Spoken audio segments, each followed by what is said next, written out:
ఓం శ్రీ గురుభ్యో నమః. శుక్ర సంచారం.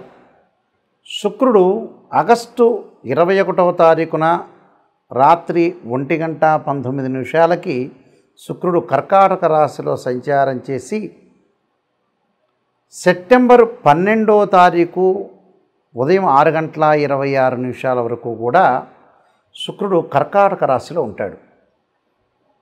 అంటే శుక్రుడు కర్కాటక రాశిలో ఉండటానికి ఉన్న ప్రత్యేకత ఏమిటి అంటే, కర్కాటక రాశ్యాధిపతి చంద్రుడు.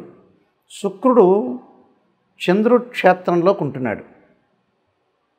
అంటే ఇక్కడ శుక్రుడు చంద్రుడు వచ్చేటప్పటికల్లా ఒక క్షేత్రంలో చేరటం వల్ల శుక్రచంద్రుల యొక్క స్థితి అనేది ఏ విధంగా ఉంటుంది అంటే, ఒక చంద్రుడు క్షేత్రంలో శుక్రుడు ఎంటర్ అయితే ఏ విధంగా ఉంటుంది.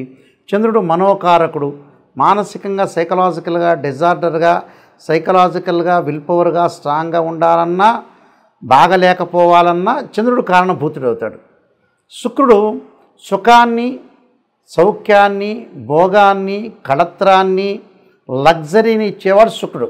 శుక్రుడు ఇక ఇలా ఒక రకంగా సుఖాన్ని ఇస్తుంటే, చంద్రుడు బాగలేదనుకోండి, సుఖాన్ని ఇవ్వకుండా మానసికంగా వేదనకు గురి చేస్తున్నాడా లేకపోతే వేదనకు గురి చేయట్లేదా, చంద్రుడు ఎలా ఉండబోతున్నాడు, శుక్రుడు చంద్రుడి యొక్క క్షేత్రంలో ఉంటే శుక్రుడు యొక్క రిజల్ట్స్ ఏంటి. ఎందుకంటే శత్రువు సంబంధించిన గ్రహాలు ఏ విధంగా ఉండబోతున్నాయి, పరస్పరంగా ఆ క్షేత్రంలో ఉంటే శుక్రుడి యొక్క రిజల్ట్స్ ఏంటి. సహజంగా శుక్రుడు ఇవన్నీ కూడా గోచారీత్యా చెప్పబడే ఫలితాలు అంటారు, జన్మజాతకాలు కాదు. జన్మజాతకంలో శుక్రుడు ఏ విధంగా ఉండబోతున్నాడు, ఏ విధంగా ఉన్నాడు శుక్రుడు జన్మజాతకంలో, శుక్రుడు యొక్క కాంబినేషన్ ఎలా ఉంది వాడి యొక్క జాతకంలో, గోచారం అనేది ఎంతవరకు సపోర్ట్ చేస్తుందని చూసుకోవాలి. మనం కంపల్సరీ చూసుకునే ముందుకు వెళ్ళాలి. కాబట్టి ఇక్కడ శుక్రుడు చంద్రుడి యొక్క క్షేత్రంలో ఉంటే ఎలా ఉండబోతున్నాడు. శుక్రుడు సహజంగా 1, 2, 4, 5, 8, 9, 11 స్థానాల్లో ఉంటే సుఫలితాన్ని ఇస్తాడు. ఎవరి నుంచి? వాళ్ళ రాశి నుంచి. శుక్రుడు కళత్రకారకుడు, సుఖకారకుడు, భోగకారకుడు, సౌఖ్యకారకుడు. ఎలా ఉండబోతున్నాడో ఒక్కసారి మనం ద్వాదశ రాశుల వాళ్ళ యొక్క ఫలితాలని మనం శుక్రగ్రహం అనేది అనుకూలిస్తుందా ప్రతికూలిస్తుందా ఒకసారి మనం అనాలిసిస్ చేద్దాం. తులారాశి వారికి శుక్రగ్రహ సంచారం వల్ల గోచారీత్యా ఏ విధంగా ఉండబోతుందో తెలుసుకుందాం. తులారాశికి రాశ్యాధిపతి శుక్రుడు దశమ స్థానంలో ఉండటం, శుక్రుడు చంద్రుడికి శత్రువు, శుక్రుడు చంద్రుడు యొక్క క్షేత్రంలో ఉండటం జరుగుతుంది. ఇక్కడ అంటే ఇక్కడ ఏదైతే శుక్రుడు చంద్రుడికి శత్రువే, కానీ చంద్రుడు వచ్చేటప్పటికల్లా శుక్రుడికి సముడవుతాడు. అయితే ఏ విధంగా ఉండబోతుంది అనేది మనం చూసుకునేటట్టయితే, ఈ శుక్రగ్రహము దశమ స్థానంలో ఉండటం వల్ల వృత్తిపరంగా కొద్ది ఆటంకాలు జరగటం, మానసికంగా కొంత ఆందోళన ఉండటం, అలానే అందరితోటి కూడా కొద్దిగా విరోధ భావాలు కలిగి ఉండటం, బంధువులతోటి చాలా సహనంగా ప్రవర్తించాలి, ఊహించని విధంగా కొంత ధన నష్టం జరగకుండా చూసుకోవాలి.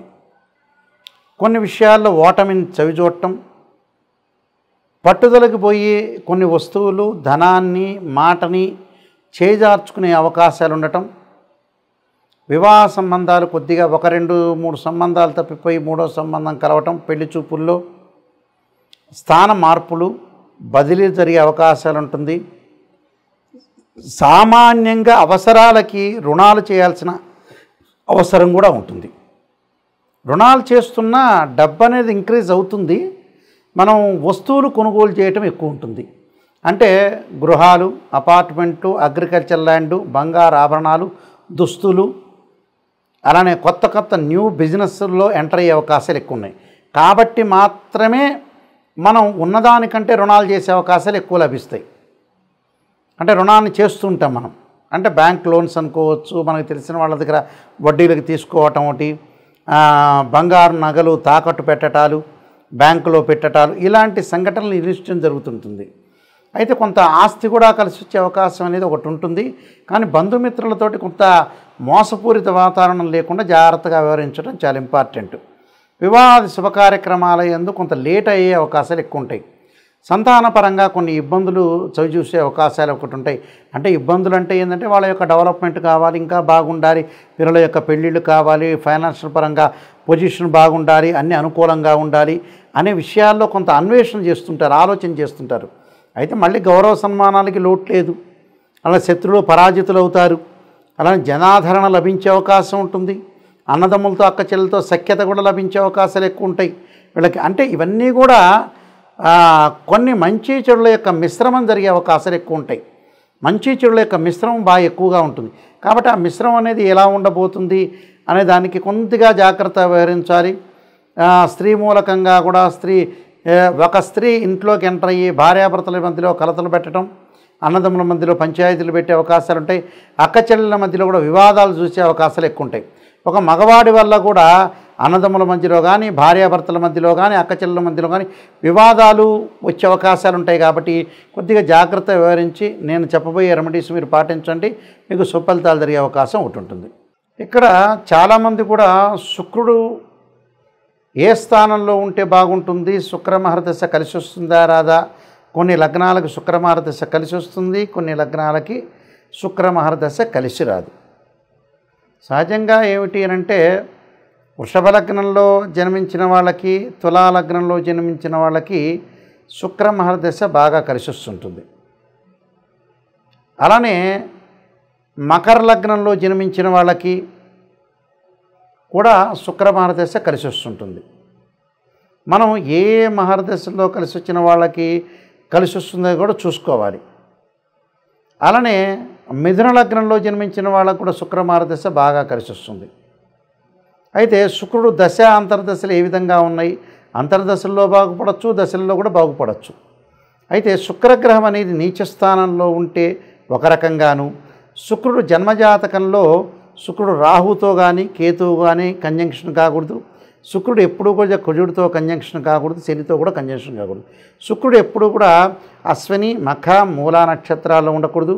శుక్రుడు ఆరుద్ర, స్వాతి, శతభిష నక్షత్రంలో ఉండకూడదు. శుక్రుడు మృగశిర, చిత్త, ధనిష్ట నక్షత్రంలో ఉండకూడదు.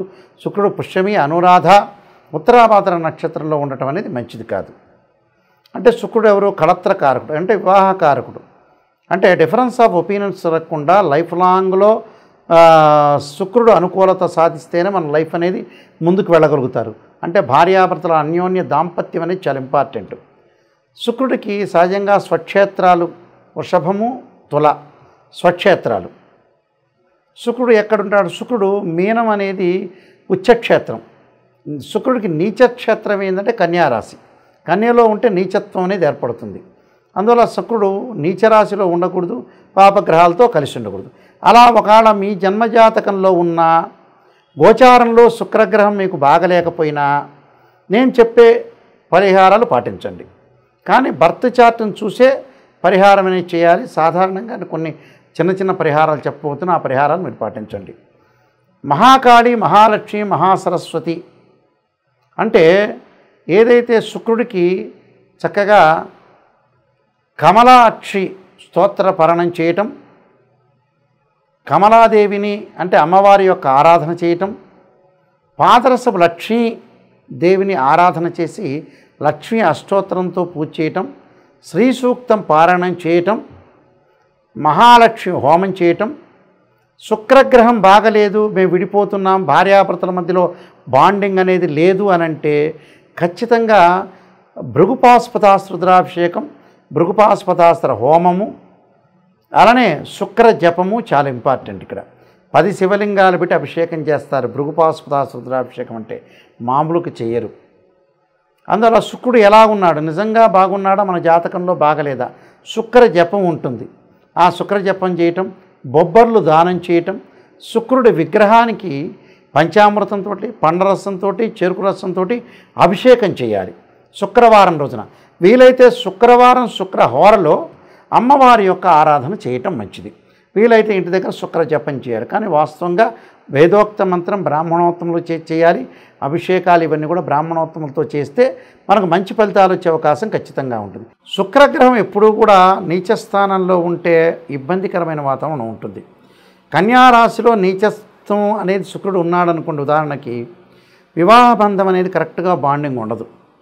ఏదో రకంగా అరమరికలు, డబ్బు పరంగా ఫైనాన్షియల్ అనేది మన చేజారిపోవటం, అలానే వేరే వాళ్ళతో గొడవలు, అక్రమ సంబంధాలు, స్త్రీ సౌఖ్యం లేకపోవటం, భర్త యొక్క సౌఖ్యం లేకపోవటం, ఇద్దరి మధ్యలో అన్యోన్య దాంపత్యం లేకపోవటం, అనవసరమైన రిస్క్ చేసుకోవటం ఒకటి, వేరే వాళ్ళ విషయాలన్నీ కూడా మన మీద పడటం ఒకటి, అన్న స్త్రీలతోటి యువకులకి పరిచయాలు ఎక్కువగా పెరగటం, ఆ స్త్రీ మూలకంగా వాటి వల్ల భర్త మూలకంగా కొన్ని ఇబ్బందులు కలిగే సూచనలు ఎక్కువగా ఉంటాయి. అలానే శుక్రుడు ఏంటంటే కళలకి ఆరితేరినవాడు, అంటే కళారంగంలో వెళ్ళిన వాళ్ళకు కూడా కొన్ని ఇబ్బందులు కలుగుతాయి. పారిశ్రామికంగా సినిమా పరిశ్రమలోకి వెళ్ళిన వ్యక్తులకు కూడా సినిమాల్లోకి చేరలేకపోవటం, మంచి పాత్రలు రాకపోవటం, డ్రామాలు వేయలేకపోవటం, సంగీతంలో డ్యాన్స్ లాంటి వాటి మీద కానీ, ఏదైతే వీణ కానీ, వైలిన్ కానీ, హార్మోని కానీ, ఏదైతే ఎక్స్ట్రా సంబంధించిన యాక్టివిటీస్ ఉన్నాయో అవన్నీ మనం చేయలేకపోవటం. కళలు చాలా ఇంపార్టెంట్. అది ఆర్టింగ్ కానీ, పెయింటింగ్ కానీ, రైటింగ్ కానీ, ఇవన్నీ కూడా శుక్రుడు యొక్క కారకత్వాలు అంటారు. అంటే మ్యాటర్ స్టేటస్ని రిప్రజెంట్ చేసే ప్లానెట్ ఏంటంటే వీనస్ ప్లానెట్. వీనస్ ప్లానెట్ అనేది స్ట్రాంగ్గా ఉండాలి. ఒక రకంగా గురువు సంతానకారకుడైతే శుక్రుడు కూడా శుక్రకణాలు అంటాం కదా మనం, ఆయన కూడా సంతానాన్ని ప్రసాదించే కారకుడు శుక్రుడు కూడా. కాబట్టి శుక్రగ్రహాన్ని కూడా మనం ఒకసారి చూసుకుని ముందుకు వెళ్ళాలి. సర్వే జనా సుఖినో భవంతు.